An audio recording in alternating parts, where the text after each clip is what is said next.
Potty training. Potty training is an issue that most people encounter in their lives when they get a new dog, a new puppy. Sometimes even adult dogs, depending on where they are coming from and what their background is. But potty training does not have to be hard. It really comes down to consistency and scheduling.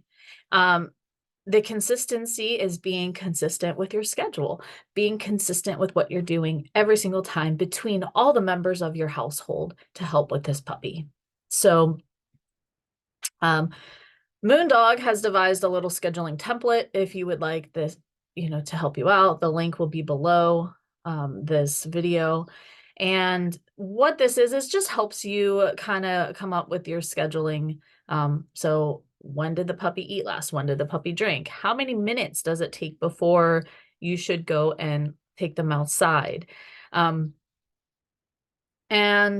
how many times a day should you do it? And it helps with a family when you have multiple people in the household to have a schedule actually posted so people can see what went on, especially if you have a busy household. Post it by the door, tape it right on the door. It doesn't really matter. But it kind of helps to see that, hey, so-and-so fed the dog at 8:10 in the morning. It is now 20 to 9 and nobody's taken the puppy out yet. So it kind of helps you see that and like, oh, okay, first thing I need to do is get this puppy outside. Hopefully they'll pee or eliminate and, all is good. So schedule and consistency, we stick to 10 to 15 minutes normally when you're first starting out, and then that time is increasing a little tiny bit. But even with adult dogs, it's about 20 to 25 minutes between when they ate and when they should be going outside. Sometimes you can stretch that to about half an hour. But these times are guidelines, so they're not set in stone. So if 10 to 15 minutes doesn't work for you and your dog is holding it, then great. But if your dog is drinking and then going out and peeing within 2 minutes, then maybe that's the schedule that you have to start with is we're going to give my dog water and then we're going to go right outside and pee. Because you just want to get them used to let's eat, let's drink, let's go outside a little bit later, and eliminate. As they get older, they won't have to pee every time they drink. So I will let you know that. Same with eating. As they get older, they will not have to go out and poop every time they eat. But when they're little, they just don't have room. So that's just what their body does. The other problem I hear about is that a lot of dogs are X amount of months old and they're still not potty trained. And people get mad because their dogs are taking longer to get potty trained. And what I really want to stress is that dogs are individuals. And because they are individuals, they handle things a little bit different. Potty training can go on to almost a year of age. Not all dogs get it right away. If you have a puppy that gets it at 4 months old, that is great, right? But they're not actually truly potty trained quite yet at 4 months age. But if they get it, then that is great. If they don't seem to get that concept until later, that's still okay. Sometimes it takes up to a year to be fully potty trained for a dog. You have to wait for the individual dog to actually understand what's going on with their body. They have to understand what that full feeling means, that they actually have to go and pee and not ignore it. So there's that whole mental process that is going on. That's natural, right? So we don't have to really do anything with that, but it's natural and the timeline's different for every single dog. But there's also the fact that their bodies are developing.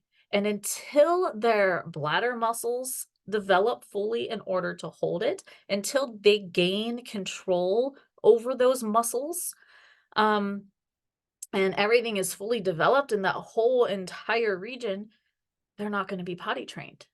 So even a 4-month-old that goes out 99% of the time is still more than likely going to have an accident in the house at some point. Either they could be very excited and so they can't hold it yet when they're very excited, or they get scared and they can't hold it when those emotions are really high. But that's normal as well. It's just individuality. But with that being said, if you have an older dog in the house and the older dog is potty trained, have the older dog help you potty train the puppy. Whether that means whenever it's pee time, everybody goes out. The puppy is going to see that. Everybody goes out.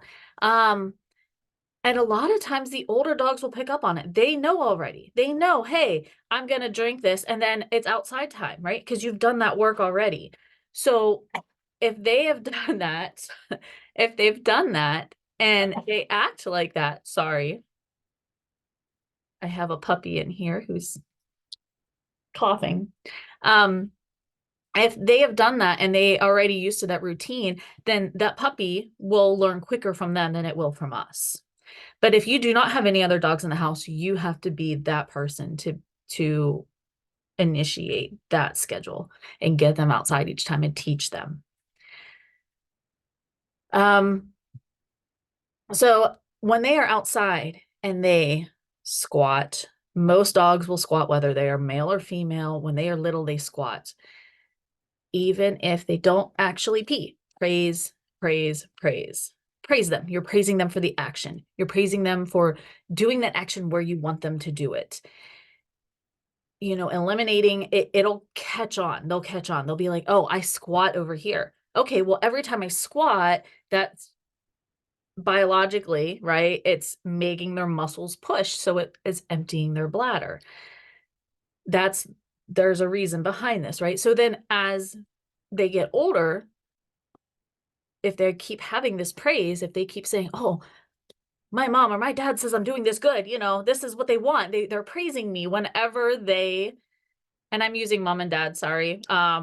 But the owners, right? The owners or the caretakers, however you look at yourself and your family. But this is what the person wants. The person wants me to be happy and be, or be happy. This person is happy when I do it here, when I do this action here.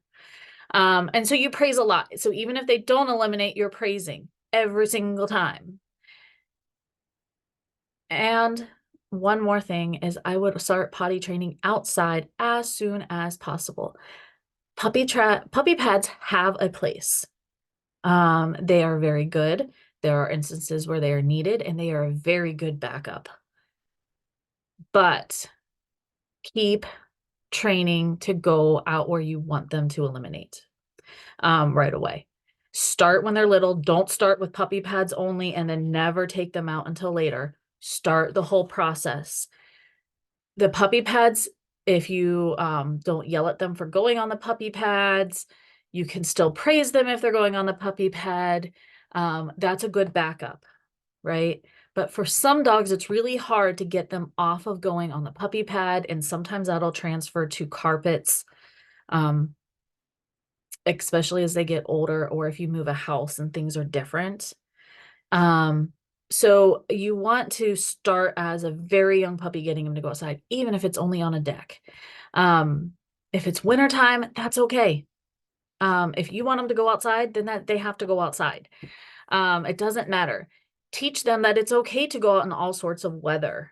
If it's not very pleasant to go out when it's pouring down rain, but teach them that it's okay.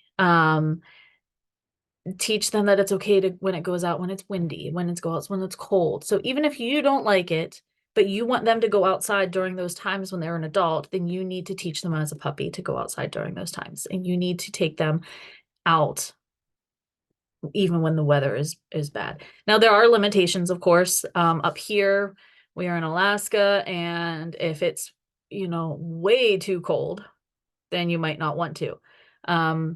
And if you live in a place with a lot of natural disasters, there are times, I grew up in a place with a lot of tornadoes and floods and fires. And so there are times when, yeah, it might be better to let them eliminate in the house on a puppy pad. And that's what I'm saying. Puppy pads do have their place. But overall, potty training is just a matter of consistency and scheduling and praise. You do not have to use treats in potty training. If you would like to, that is fine. But what's going to happen is the dog's going to want to go outside to come back in to get the treat, even if they don't eliminate. So praise works better over treats for potty training. Um, One other thing overnight, potty training, you hear this a lot of put them in a crate, put them in a crate. Well, a dog this young should not be alone in a crate. Anyway, overnight, it has a lot to do with their, the socialness, the social mentality of dogs being dogs. So if they choose to go in a crate on their own, that's one thing, but most puppies will not, and then this is why they cry. So if you're potty training, it is almost like you're locking them, in a spot where they can't get away from it. It does not help them potty train. Um, it does not help them learn to hold it. They can't, learning to hold it is not, the majority of the time is not a mental thing. It is a biological function. And most of the time with young puppies, it's not going to help. And this is where a lot of the frustration comes too. And so it comes down to that, if you're going to crate your dog overnight, that is, a whole different issue. But if you're going to crate your dog overnight, then you still need to be getting up and doing that routine of getting them outside, because crating them itself is not going to help with the issue with potty training. It's just crating the dog. So you still have to go through those processes. And I will say that some dogs are better at night and some dogs are better during the day. And that also is individuality. So sometimes dogs will hold it all day long and then have problems at night with peeing in the house. And you can think of it like bedwetting for children, right? It's the same type of thing. While they're conscious and awake, they are actively going to the bathroom. They understand the processes. But when they're sleeping, it's a deep sleep, or they don't quite get it. They're not waking up fully when they have to go. And so they are wetting themselves. And we see this a lot with dogs as well. Or they're just kind of half awake and they don't know how to tell you at night. And so then they wait until the very absolute latest moment and then they go. We also see the opposites, where a dog has problems while they're awake and you're struggling to potty train them while they're awake, but yet at night, no matter if they're crated or not, they sleep through the whole entire night and they don't have to go. And that, again, it's a biological issue. So it's just still staying with that routine and understanding that they will get it at some point. But I really wouldn't say that there's problems potty training unless your dog is coming up on a year of age and you're not seeing any sort of improvement in the area. But if you do have questions on potty training, or you would like to set up an appointment to go through potty training, I am more than happy to come out, take a look at your area that you have the puppy in, take a look at your routine and help you try to figure out what is going on and why maybe what you're doing is not working. Sometimes it just takes somebody else to come look at it to see. Often it's something very simple, and we can come up with a way to do it. And we can also, Moondog also will help help teach you how to potty train to go on puppy pads when there's inclement weather, like 30 below zero or a major storm or a disaster, something like that. We can teach you to set up areas that is okay for the dog to go to the bathroom versus going outside, if that is something that you are looking for. That is also something that we could do. So please reach out to us. The potty training sheet to help scheduling is listed below. And like I said, reach out to us if you have any problems or issues. We'll be happy to get you in, and have a very good day.